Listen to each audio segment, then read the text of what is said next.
today we've got a really great session, the opportunity to showcase a lot of the local talents and people who are making up the variety of the South Australian game development scene, people who have a wealth of knowledge, a wealth of experience across industries, including the games industry and outside the games industry. So I will go down the line and speak with each of our panelists so that they can share their game dev journeys, how they got there, what got them into games in the first place, and what it's like creating and making games and creative works in South Australia. So, to introduce yourself and what you're currently working on. Yeah, sure. I'm Jacob from Royal Reign Studios. I'm the studio director. We're working on Castle Cab. I'm not sure if you guys have seen it. It's the horse game out there. Is that the intro? You want me to add more stuff? You can add as much or as little as you like. I was in management for 14 years before pivoting into this industry. So that was my background, was that sort of thing. Excellent. John, I'll start. What are you currently working on? And please introduce yourself. Sure. My name's John Millard. I'm director at Two Lives Left. We've been running for like 15, 16 years. I'm currently working on Kaiju Battle Simulator, which is out on the floor. It's a VR game where you punch giant monsters, not unlike Pacific Rim. Awesome. Tessa, please, what are you currently working on? Hi, I am currently working on a visual novel dating sim strategy puzzler. It's quite a mouthful, but I promise it's awesome. It's based on line dancing. Yeah, and that's my project. Fantastic. Darren, I know you're here with a big, strong contingent of Big Ant developers, so please tell us a bit about what you're working on and what you do. Yeah, my name's Darren. I'm an environment artist at Big Ant. Unfortunately, I can't say exactly what I'm working on right now, but like last year we released like 3 new installments of games. We got Cricket 26, Rugby League 26, and AFL 26. And yeah, we got some exciting things coming up in the future. Excellent. Orlando, please introduce yourself and what you're working on. Hi, I'm Orlando. I'm a solo developer. I'm working on Yakshini Lokam, which is the Game Boy game in the hall with the big blue elephant. It's a fantasy adventure with turn-based tactical elements.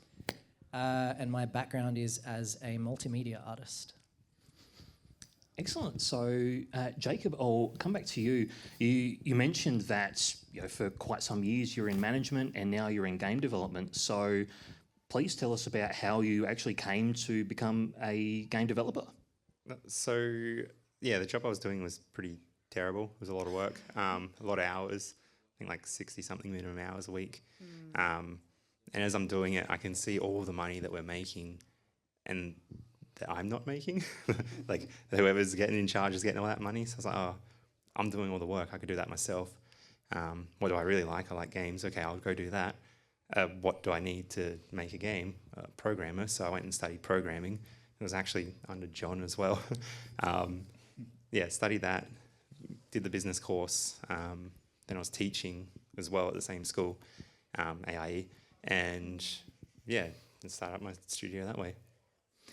And John, what did your pathway to game development look like? I don't think I have. Thank you. Okay, so I'm like 41 years old, right? So I was born in 1984, so I've been around for a little while. When I wanted to make games, I was like a kid. I was like 8, 9 years old. I wanted to make games, but there was literally no way to do that. I didn't have a computer or anything like that. So basically what happened is I basically waited until I did some programming and learning when I was in like high school, and then I basically asked teachers like, what do you do to become a game developer? And they're like, I think you get a computer science degree. So I went and got a computer science degree, and then I stayed there. I did like half a PhD, and then I'm like, oh, wait a sec, I actually want to make video games. So I quit my PhD with 2 other students, and then we went and started a company, which is the company I've got now. And then made a couple of games, and then, basically just kept doing that. But I had side jobs the whole time. And the recent game, Kaiju Battle Simulator, has done well enough that now we have like 14 employees or something. So it's the first time that I've actually been able to quit my full-time jobs or whatever to actually work on games like as my actual job. I was working at Tantalus, so I was making games for other people, but you know what I mean? Now it's my business, if that makes sense. Yeah, absolutely. So, Tessa, I know you've had quite a varied experience in terms of in the games industry and outside of the games industry. Tell us about your journey so far and where you're at the moment. Yeah, sure. So I started studying for game design and product management. So I went to AIE and did the two-year course there. And then I actually got into games as my career. So it was my first job and my first career job. And I did that for 4 years with Mighty Kingdom. So I was a game designer and product manager. Pretty lucky to be doing what I was studied and got the experience under my belt. And then kind of what's happened and is quite prevalent in the industry at the moment. So I was made redundant about 2 years ago. And I was kind of looking around going like, ooh, where else can I use my skills? Because nobody was hiring a game designer at that time in the games industry here. So I then looked across into the corporate world and went, oh, I'm basically like a business analyst, which when I went and got the job as a user experience designer in the company, looking at all these experienced business analysts, I had no idea what a business analyst even was. Like, I had to ask people, and the language is very different. But essentially, it's like a game designer, but for organizations. So instead of looking at game systems and game mechanics and how they function and making sure they're really good for players and that they're seamless, I'm basically doing the same thing for an organization, but making sure that processes are efficient, they're smooth, they're easy and intuitive, employees are happy doing what they're doing, their lives aren't being made too hard because they don't have to go and enter the same data into 3 different systems and that kind of thing. So that's been really interesting. And then because that's been financial stability, I've been able to go in my spare time and make my own game, Dancing Hearts. Can I get you, Tessa, to go a little bit deeper in terms of, for people who may not know, what exactly does a game designer encompass? Because it sounds like quite a broad role, but within like game development, what actually does it entail like day to day? Yeah, so game design is very broad for one, and it's a really common thing not to know what they do. Like everyone, I'll go, oh, I'm a game designer, and they're like, oh, so you make the art? I'm like, oh, no, I don't do that. And they're like, oh, so you program? But no, I don't do that either. It's basically that you make the whole game in documentation before it's made. So I will go, okay, this is what the mechanic's going to be. I'm going to write it up in dot points. I'm going to craft some diagrams. I'm going to say, this is how the player is going to interact with it. And then I go to my artist and I go, what do you think? Can this be done? And I go to my program, can this be done? And then we work together to refine. But it's essentially coming up the whole idea before it gets made, because games are really expensive. So if you don't have a plan worked out before you begin making it, you're going to spend $100,000, $1 million down the road, 2 years, 3 years, 10 years later and go, oh, this actually doesn't work. And, you know, I really want people to play this game, but because we are a bit half-baked, it's actually not going to do well in the market. And it's, you know, unfortunate thing, but if you want to have a career in games and be long-lived in it, it needs to sell and be there for the players. So that's a really critical part of what game designers look at, is how that can work. And I mean, ultimately, it really comes down to like the question of, is it fun? Like game designers make it fun. We make sure it's fun. And Darren, I know you specialise in 3D art and modelling at Big Ant, but sort of zooming out from that a little bit, how did you come to get into game development? Yeah, it's a bit of a sort of a long winding path, and it's funny that John mentioned quitting a PhD, because I did that too, but that was in oceanography, which is not really games, but yeah, so I studied that at Flinders, and then yeah, was kind of got partway through it and just wasn't really enjoying it, so I just thought, I've always been passionate about games.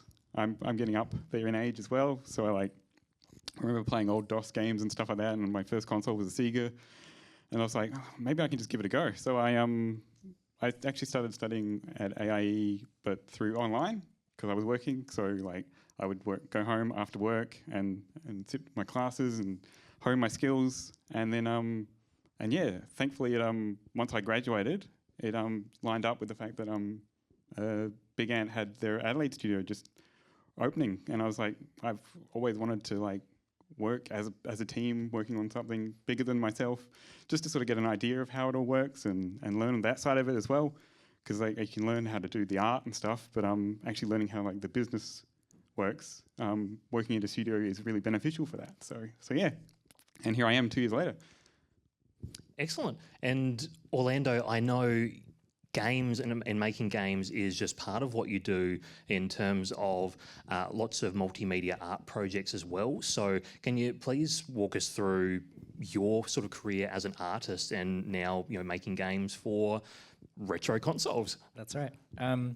Yeah, so I initially, out of high school, I studied advertising and graphic design. I didn't really like that. It was kind of soulless. So I fell into work as an animator for basically a science communications company, and did freelance animation work for like 7 years or something. And then I moved to Melbourne where my partner was living and decided to do a Masters of Animation, Games and Interactivity at RMIT. Super glad I did that, really changed my outlook on things. And I started moving from animation into multimedia kind of experimental video art and games as art, and pursued that as a career for a couple of years after graduation. And then moved back to South Australia in the middle of COVID, and now I live 2 hours north of Adelaide in Wallaroo. And I was always really focused on becoming an artist and developing that side of my career. And I was worried about making games because I didn't want to be pigeonholed as being too commercial or something like that, or not conceptual enough. But then I had a conversation with another artist friend who, he was talking about comics, and he said, comics are really mainstream, but there are some really weird people who make comics, like Grant Morrison, for example, talks about magic and all kinds of crazy ideas. So he was like, we need more artists to be making games and putting strange ideas out there. So yeah, and I started developing some stuff just on my own, wrote some applications, which I know how to do as an artist, and yeah, got some funding to start my first game, and that's sort of where I'm at now. Great. And one of the common threads from a lot of the panellists here is a combination of games industry experience plus non-games industry experience. So I'm really keen to touch on where the transferable skills are, or sort of how game sort of industry skills apply to outside of that, or how, you know, there's that connection between game design and corporate. Jacob, I know your background was primarily in management, and now sort of in a leadership role in sort of the game space. How have you found sort of the transfer of having that sort of previous sort of career experience, now applying that to what you're doing currently? Perfectly, really. Like it was pretty calculated as well, I think, because I saw lots of studios get money, sort of get mismanaged and whatnot, and then flop. And I was like, oh, that's a gap there. I can do that. A lot of it was also just around people management, focusing on budgets and all the KPI kind of stuff, which I think we're doing pretty well. We're doing all right. We've sort of progressed along, follow the budgets. Yeah, good team as well. My background was also in like team development, so we got a pretty good team. Yeah, great. And John, one of the things I'm always fascinated by is hearing from developers who develop for either emerging technologies or for what might be considered non-traditional gaming hardware, like VR, and like we're seeing with Kaiju Battle Simulator. What drew you to VR and sort of this emerging technology, as opposed to what we might think of as classic gaming with consoles and PC? Sure. So the interesting thing about this sort of stuff is I've actually got this sort of like track record of making games like this over and over again, which is like when the iPad came out, I made a game called Crabbatron where you do like this. on the screen to control the pincers for a giant space crab. And then I made a Kinect version of that as well, where you do this with your arms. And like I've always been fascinated by the idea of like visceral gameplay, where you have a direct connection between your movement of your body and the game. Because most games are like indirect, right? You press a button, you move a stick, that does an action, the character does it all for you. They're all like automatic basically, and you're basically just puppeteering that. But I like the idea of puppeteering like from a much more direct standpoint, where you're actually using your body. So you've got typical game, a few degrees of freedom for movement, but if you're playing a VR game, you have 6 degrees of freedom for your head and your hands, plus buttons and other stuff. So you'd have like 20, 30 degrees of freedom in terms of like your control over the character. And in VR, because of that, you can interact with physics in a way that is like a lot more direct. And so a lot of gameplay possibilities open up purely because it is such a direct control. And it's also like a kind of little kid fantasy, right? Like becoming like a character in a virtual world where you actually interact with things. And I think that's what really makes people like the game, in that it's about like this sort of visceral freedom of like, you know, punching giant monsters, but you can punch them in a very like specific way that you like to do, you know? And it seems to have done quite well for you, because as you say now, you know, your own team, your own studio. Can you tell us a little bit about the difference between working for like a larger sort of studio as part of like a bigger machine like Tantalus versus now you're working on your own project with your own team? What are the differences, and do you have any strong preferences for how you work one way or another? So it's like upsides and downsides. So like it becomes like my day often looks like, you know, I still want to work on the game and do stuff. So I'm like programmer, and I still want to design things and have like a lot of impact on the way the game works. Like I'm very particular about that. But often I get to have to deal with a lot of the mechanics of the company and the legal ramifications, and go on meetings. And like, for instance, last year I had to travel overseas 4 times. So I went to GDC to meet Meta, and then I went to Gamescom to meet Meta, and then I went to Tokyo Game Show, not to meet Meta, but then while I was in Tokyo, I flew to San Francisco to go meet Meta. So like, I had all these overlapping, interlocking things, and I was actually getting quite burnt out from all the travel, and also just like would sometimes forget about meetings, like Skype meetings, and I would have phone calls, and I would have emails and stuff. So like one thing someone said, I don't remember who, was like, if you get high enough level in your job, it becomes emails. And it's true. It's absolutely true. Everything is an email. So I have to specifically carve out time for myself to enjoy the aspects of making the game. And that does mean sometimes I need to delegate a lot of stuff to people, but I also have to let go of the control I have over some of those high level things, which is also hard to do. So yeah, that's basically in a nutshell. Yeah, and Tessa, going back to sort of your experience, you've almost done the reverse of what I hear from a lot of game developers, where they'll have a corporate career and then move into games, but you are now, from a game sort of experience, now applying that to sort of the corporate world. And as you mentioned, apparently a business analyst is much like a game designer. So could you elaborate a bit more on that, and sort of how you found sort of your game development skills sort of applicable to, you know, a non-games industry context?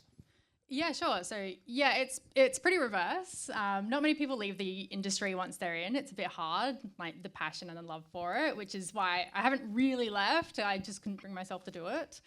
But yeah, so I was hired as a user experience designer, which, if you can kind of figure out what I've talked about game design, it correlates pretty heavily into user experience. A lot of that is, how is the player going to interact with this? Who's going to interact with this? Why? And all that stuff. And that tends to be what user experience is. And that is quite relevant in a corporate space and out in the other world. Like it's, yeah. And then I started learning about this crazy thing called human-centered design, which is not a term in the games industry. It's very corporate, and it's basically design that humans like, that we like, that our brains work well with, and it's a whole large dedicated sector to uncovering that in the corporate world. And I had no idea it existed until I got hired as a user experience designer, and suddenly people are saying, oh, so you're HCD and you're BA, and throwing all these random acronyms at me, and I was like, I have no idea what you're talking about. But yeah, and after a lot of new language learning, figured out, oh yeah, I know how to basically do everything there. And it's a bunch of models, and it's studying how humans work and how we like to behave and we like to move. And then going and looking at business analyst work and going, oh, that's the logical side of game design. So that's going, I understand this function. I understand how that function works. I understand how long it's going to take to get from A to B and where that data goes and what happens out of this. And putting it all together and talking to people and diving down in questions to uncover what is actually being done. And putting it out in documentation and going, okay, so you're saying A, but then when I put it in front of you, it's actually B.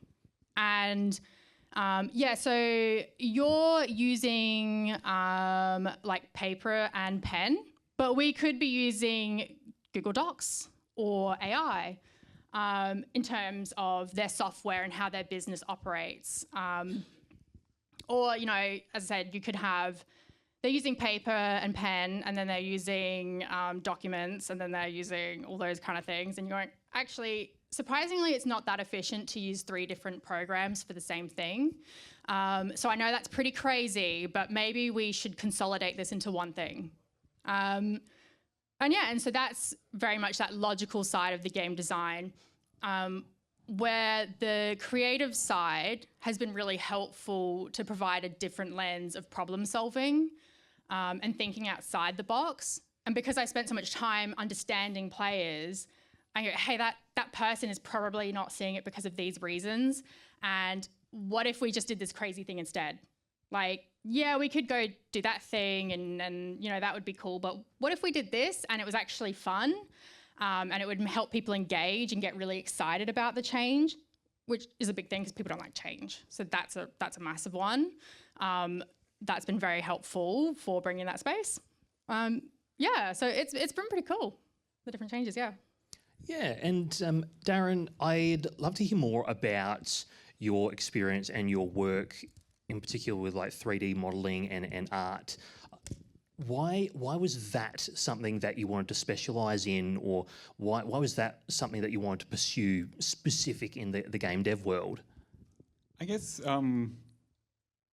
it's a very for me, it's a very almost meditative thing.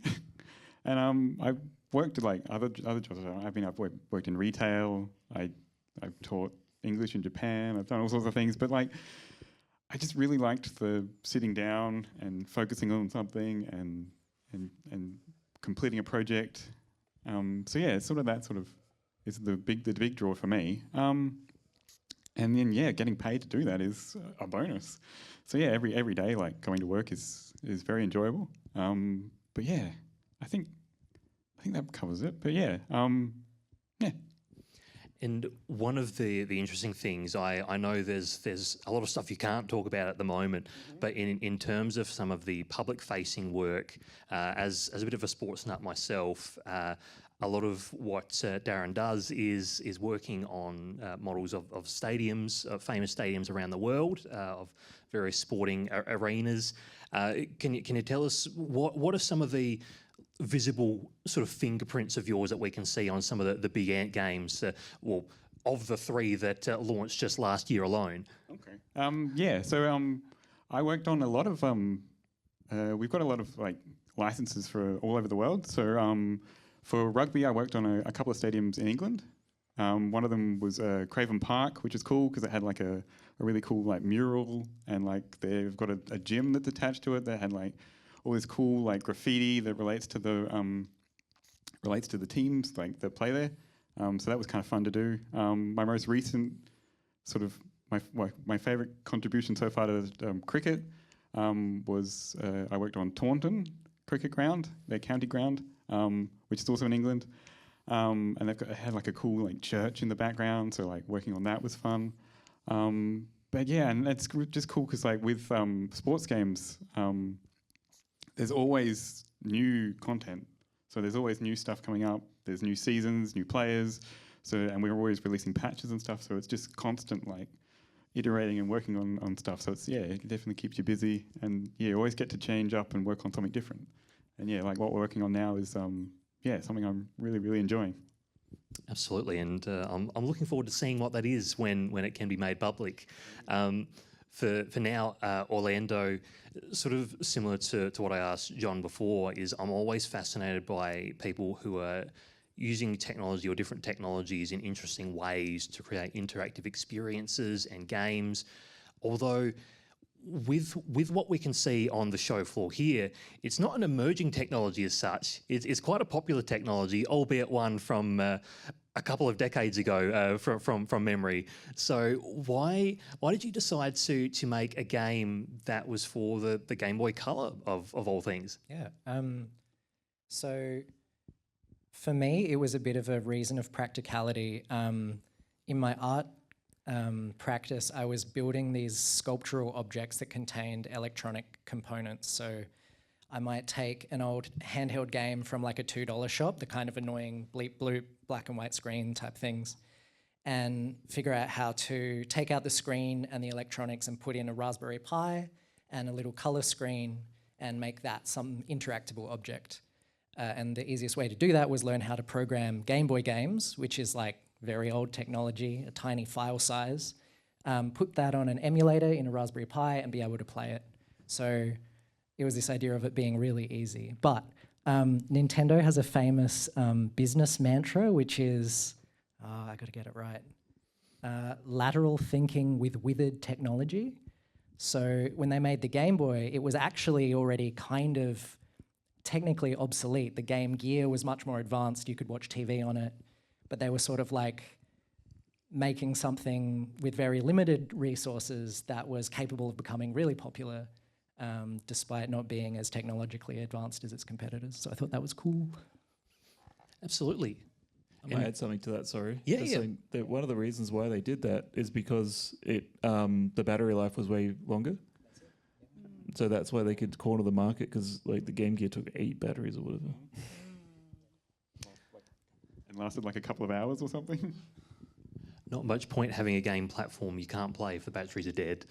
But beyond the technical aspect, Orlando, there's also a very strong cultural aspect. And I was showing a little demonstration just as Sage opened this morning of some of the culture and representation in the game. So could you please tell us a bit about sort of how you're able to portray that culture and the importance of using video games as a medium to share culture with other people? Yeah. So my project that I'm working on now, Yakshini Lokam, is based on the history of Indian tabletop games. There's a history going back thousands of years that most people aren't aware of because of colonization, basically. So most people don't know that Snakes and Ladders originated in the 2nd century BC in India. And there's a few other games like that, early versions of chess before it became chess in Persia. It was chaturanga in India. And originally the idea was an art project to sort of share this history, but I realized that getting the idea to a mainstream platform would be much more accessible for people to engage with. And I kind of liked the idea working with a Game Boy game. It was sort of imagining, back when the heyday of Game Boy games, it was really only Japan, a few European countries and the US that were making them. Couple came out of Melbourne. There are a few studios in Melbourne that worked on Game Boy. But I just like to imagine, like, what if other regions of the world were developing in that era, what those games might have looked like. Yeah, absolutely.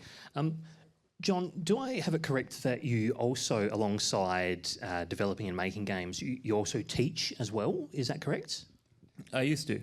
Used to, yes. Several years ago, I was a teacher, programming teacher at AIE. So that's how I know Jacob and various other students. So some of my students have gone on to work at Tantalus, and or for me, I've got at least one student that used to work at Tantalus and now works for me. I used to do some tutoring and lecturing at university as well back in the day. I even have two of my students work at Team Cherry on Hollow Knight and Silksong. So yeah, they get around. But yeah, I used to teach. I mean, I don't think I'm going to go back to teaching anytime soon, but I did like it when I did it. And I think one of the cool things is seeing what your students are capable of and what they do when they finish and they go off and do stuff. And there is certain enjoyment from just the whole process of teaching. But yeah, that's kind of behind me now. A rough count. Roughly how much of what we're seeing on the show floor at the moment has had you've had some sort of influence on, or how many people on the show floor have you taught in your time teaching game development? If you include people who are like designers and artists and stuff that I interacted with in the major project and stuff, I mean, it'd be like 5 or 6 teams, maybe more. And yeah, I was teaching for like 7-8 years. And AIE was quite prolific during that time. A lot of them people went to Mighty Kingdom, and then other places like people did their own studios, the GDML. But yeah, there's a bunch of them out there. Yeah. One of the main points I'd love to hear everyone's opinion on is obviously here at Sage is it's not only a showcase for what the local talent and local game development scene is working on, but it's also very much a celebration of what the South Australian scene is producing. And for those who are here for the opening ceremony, there's a lot of support for the local sector. So the big question I'd love to ask each and every one of you is, why make games in South Australia, or what do you enjoy about making games in South Australia? And Jacob, I'll start with you. I'm just super biased, and I really love South Australia. Like, all the other states suck in comparison, I think. But like, we always punch above our weight. Whenever we go to like PAX or something, which is in Melbourne, the majority of the floor is from South Australia. So it sucks that we have to go there for it, but it's good that we dominate. Even I think we went to Gamescom. There was trailers there. There was Hollow Knight that dominated everything. Coal to the Lamb, even though it's not here, but the studio that did all the animation and stuff for it, Half Giant, and they're here. They're in the same building as my office as well. So yeah, we're pretty good, and I don't think we realise how good we are. Well, just very quickly, I know you spoke this morning on a panel specifically about Gamescom and what that experience was like. Could you just very quickly touch on sort of what it was like going to Gamescom and seeing South Australia represented on the global scene in Germany, of all places? That was impressive. I felt proud. Just because it was 300 and something thousand people, 360, some ridiculous number. 370, I think. Yeah, 370,000. Just casually. Yeah. But yeah, like I know. I guess I'm very proud South Australian, and then get petty when the other states we do something good, and then it's an Australian success story. But no, it's a South Australian success story. Yeah. Very good. What about you, John? Why make games in South Australia? It's because South Australia's heaps good. Oh, that's a throwback. Yeah, I mean, like, it's one of the top 10 livable cities in the world. Adelaide has like some of the most greenery in any city on earth. Like, it's a pretty nice and used to be affordable place. And that's where I grew up in the Barossa Valley. So like, I originally wasn't at that, in the city. But like, I mean, SA itself is, I think Jacob exactly nailed it, which is like, punches above its weight. It's full of great people. I mean, I have met like most of the developers in Adelaide that like have worked on stuff that's been like big, and we keep doing that. Like, keep making stuff that ends up being pretty big and pretty important from a global like game standpoint. And I think like it's nice that we are starting to recognize that. Like, now SAFC is starting to fund delegations. There's some tax offsets and some other things, and there's a grant to actually make games. I think if we really like invest in South Australia, like, I think you imagine what we could achieve with like a fraction of like Melbourne's like screen power You know, we could definitely like probably release more Hollow Knights and Silk Songs and kaiju battle simulators and things like of that nature. Like it's just a matter of time. Anyway, you know. Absolutely. Yep. Tessa, your thoughts on developing games and being creative in South Australia? Yeah, I mean, I think you both pretty much answered it, yeah. But for me, it's South Australia's home, Adelaide's home, like born and raised here. I love it. I've been to other cities and it's just not the Adelaide vibe. Like I like the beaches, I like the space. It's just like nature-wise amazing. It's a great vibe to the city. So many nice and friendly people and just people willing to help and lend a hand in any way they can. And the same thing, there's just so many amazing developers, just met so many incredible people.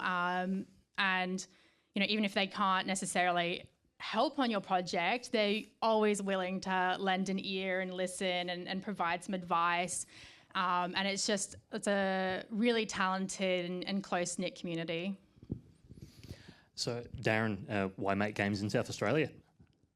Yeah, I'd probably like second that. Like, I think there's something about Adelaide and South Australia where like people, just like pitch in and like it's like very community based. Like I know in our office, as like a micro version of that, we're always like have an ear out and help out in different departments because there's only we specialize in sort of like animation, character art and environment art. But yeah, and I think that mirrors we all help out, work across disciplines, always like sharing info and I think that's like it mirrors like what happens in the SA community and of like games and stuff. And yeah, it's just a great place to live. And Orlando, I'm particularly interested in your perspective, given that you came to South Australia not that many years ago. So what's been the experience like coming and being creative in South Australia? Well, for me, I was moving from like inner city Melbourne to what's technically regional Australia in Wallaroo. And you know, I missed the being such a like tightly packed creative community, but we definitely have that in Adelaide, and so many people who work across creative industries like film and TV, theatre, like so much of that is relevant to games. And I think there's just a lot of talented people here and in the regions. We ran a game making workshop for kids in Wallaroo. And some of them had like bigger social media followings than I've ever had based on animation and I don't know, for living in the country, I'm like, I hope those kids have access to the internet and ways to share their work because definitely there's talented people out there. One more thing I'd like to build on that sentiment, and Orlando, I'll start with you and come back the line, is what do you think is one thing we could do to make game development in South Australia even better than it currently is? I don't really know. I'm pretty new to the industry and sort of learning about it. Funding is a great start. I saw when the SAFC funding was announced, I saw some really strange takes online. People being like, well, this is like funding kindergarten art classes to get the next Da Vinci. But Da Vinci was supported by a network of patronage that like financially allowed him to make art. So I think it's a really good idea. Yeah, and similar, Darren, what do you think we can do to build the game dev scene even further? I guess it's awareness that it exists is something that is important. Like, just like we mentioned, like when Silk Song did really well, that was like an Australian thing. But like just making that known that was made here, like we did that. And yeah, all the other like amazing stuff that's coming out. Just let's like pump it up so that people know that it's SA great. Just throw out another tagline. Tessa, your thoughts? Yeah, same, of course. And then, just we're on a really good trajectory at the moment with the grant that's been announced. And just continuing on that, like it's, for example, Queensland they produce heaps of fantastic games and game developers and their grants are, I think it's like $300,000. And there's a few more in that development. They're a bit further along. So I think we're at a great place, and I think continuing along with this trend of continuing to fund these amazing and talented developers, because it is so expensive and it does take a long time. And without funding, you kind of get stuck in a bit. You're like, well, I can't go to a publisher to get funding unless I have a prototype, but I can't build a prototype unless I pay someone to help me make it because I can't do everything. And so, yeah, so it's really exciting to see where we're going with this. And yeah, I think just good things on the horizon. Excellent. What are your thoughts, John? Based on my perspective, I think it would be good if we could sort of set up the conditions to incubate more like talent to a like higher level. So basically, we have like a pipeline, right? We had a pipeline kind of where we have people come out of high school, they're interested in games, we put them in AIE, we sort of filter the people who want to make games from who maybe aren't going to end up making games. We get the more talented people. They get hired by somewhere like Mighty Kingdom, and then they spend a few years there, and they grind out a few games, and they get like pretty good. And like we had that sort of experience at Accolab, which is a co-working space where Tilo's left, and Hellbite previously, and ShipIt are. And basically we had people come to us who had been working on a game for like 2 years solidly, like doing VFX or art or whatever. And then those people with such a high level of like productivity and like just sheer ability than what you would expect as a fresh graduate. So I think it would be good to get more mid and senior level people sort of like in a pipeline, so that basically the talent pool reaches a critical mass where you get studios like Team Cherry appearing and being successful. And that ecosystem could continue. And yeah, like in terms of what was said just before, like funding will help that. And also I think mentorship and other things, like basically creating those pipelines. That's what places like Melbourne have. There's just people like flying back and forth between different things, new graduates getting skilled up, people aging out of the industry or becoming mentors. You have that so that you can have this sort of perpetual motion machine of games coming out of the level and caliber that you would expect. So yeah, that's what I think. And Jacob, I could see you nodding furiously to much of what John was saying. So anything you'd like to add to that? It's pretty much spot on. But I would also say, like, of course, funding, but it needs to be a bit more focused, I feel. I think some of it's a bit too more artistic rather than getting the studios to be sustainable. We shouldn't have to always rely on grants. We should be able to make money from the games that we make, but that help at the start would help. So more of a focus on business and sustainability, I think, would be a better focus for the grants. Excellent. So that brings the session to a close. So before I thank these lovely speakers, I'd just like to encourage everyone. No doubt you've already spent a fair bit of time on the show floor, but please check out as much as you can, wherever possible. Wish list, that really helps with discoverability and helps their games get seen by more people. So, and that's always a good thing because we can get more games made and these teams be able to do bigger and better things thereafter. But for now, thank you so much to all of you for sharing your time and expertise today. So please, everyone, give them a round of applause. And thank you once again for attending, and enjoy the rest of Sage.